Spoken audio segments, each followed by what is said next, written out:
Here's a simple balloon I haven't made in a while, a one balloon parrot.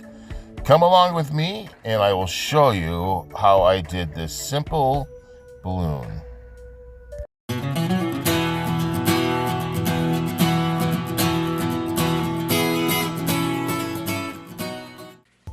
Start by taking a 260 balloon. You're gonna give it a squeeze and a stretch. You're gonna need as much of the length of that balloon as possible. Do about a 2 or 3 inch bubble. Then you're gonna make a second bubble slightly bigger than that. That's gonna be the parrot's head. Now we're gonna make the body. This is what they call a bird body, where it's gonna be 3 balloons, about 3 or 4 inches. It depends. You have to practice and see and size up what works for you. You're gonna twist that, and then you're gonna take that third bubble and you're gonna take and watch. You're gonna push it through to the other side. It's more of a roll than a push because you don't want to have friction. That'll definitely pop the balloon. And you just roll that through there, and now you have the bird body. Now this first balloon, I'm gonna do a single bubble at the end. It's just gonna be a very short tail on this parrot. You can even make believe it's just the foot.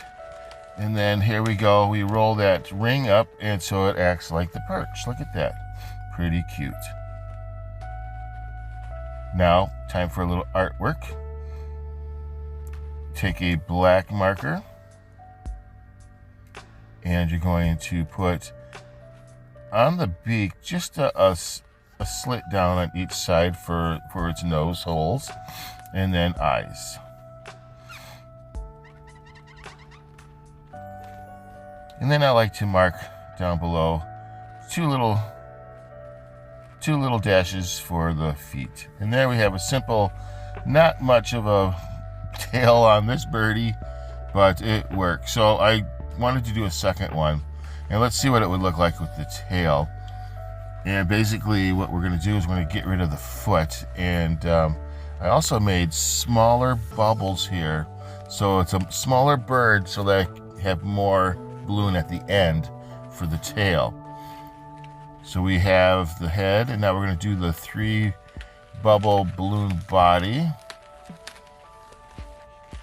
Squeeze and a stretch. You got to keep that balloon soft or it will pop. And then we're going to roll that third one here. It is just giving me a difficult time. Roll that through just like that, and just square it off, make it look nice. All right, and this time you squeeze it, stretch it, and we're gonna make the length of the tail. That last end of the balloon will be the tail. Wrap that around, and then again the ring is gonna come up, and we're gonna use that as the perch. And really now all we have to do is finish up with artwork, and we'll have a really nice fun parrot. It's one balloon, so we don't use as many balloons, and it's unique. It's fun, it's quick. In the heat, it could give you popping issues if the color of the balloon is the wrong one. Some colors in balloons are they're just more sensitive than others, but this is what we have today, a beautiful orange one. Thank you for stopping by. I appreciate you guys so much, and to all the new subscribers, welcome, and I will see you next time.